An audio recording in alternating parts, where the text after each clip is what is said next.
Hi friends, అందరికీ good afternoon. అందరూ ఉంటలైనయ్యా. చూడండి, అయితే చపాతీ పిండి నానుపుతున్నా. పిల్లలు హాఫ్ డే స్కూల్ కదా, మధ్యాహ్నం తినేసి వెళ్తారంట చపాతీ. అందుకని ఇప్పుడు స్టార్ట్ చేసిన. చూడండి, నేనైతే చపాతీకి ఇలా ఆయిల్ అప్లై చేసి ఇలా ఫోల్డ్ చేసి చపాతీ చేస్తానండి. ఆయిల్ అయితే ఇలా అప్లై చేస్తాను. ఫస్ట్ ఇలా ఫోల్డ్ చేసి పెట్టుకుంటా. అన్నీ ఈ ఇద్దరికే కాబట్టి 4 చేస్తున్నానండి. ఆర్డర్ నేను అన్నం పప్పుచారు చేసేసాను. పిల్లలు అన్నం వద్దు, చపాతీ తిని వెళ్తామంటే మళ్ళీ కొంచెమే పిండి తడిపి వాళ్ళ పుర్తకే చేస్తున్నాను.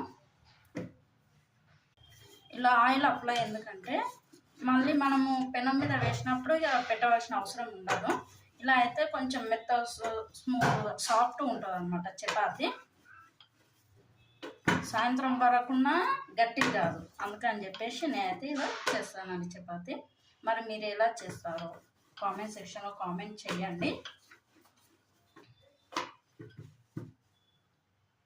చూడండి, చపాతీ అయితే చేసాను.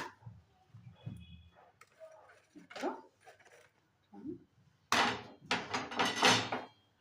పెనం కూడా వేడెక్కింది కదా, చపాతీ అయితే వేస్తాను. చూడండి, చపాతీ అయితే కాస్తుంది కదా, ఇది కాలేలోపు ఇంకోటి చేసుకుంటున్నాను. చాలామంది ఏం చేస్తారంటే మళ్ళీ దీనిపైన ఆయిల్ వేస్తారు. నేను ఆయిల్ వేయనండి, ఇలా కాలుస్తాను. ఆయిల్ ఎక్కువ అయిపోతుంది కదా మళ్ళీ దానిపైన వేస్తే, అందుకే నేను ఫస్టే చపాతీకి పిండి చేసేటప్పుడే పెడతాను అనమాట.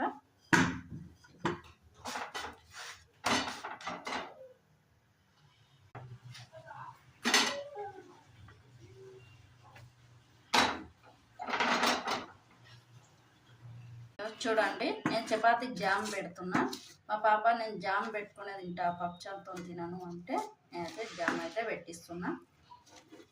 తనకి ఇట్లా జామ్తో తినడం అంటే చాలా ఇష్టం. చపాతీకి జామ్ పెట్టుకొని తింటారు.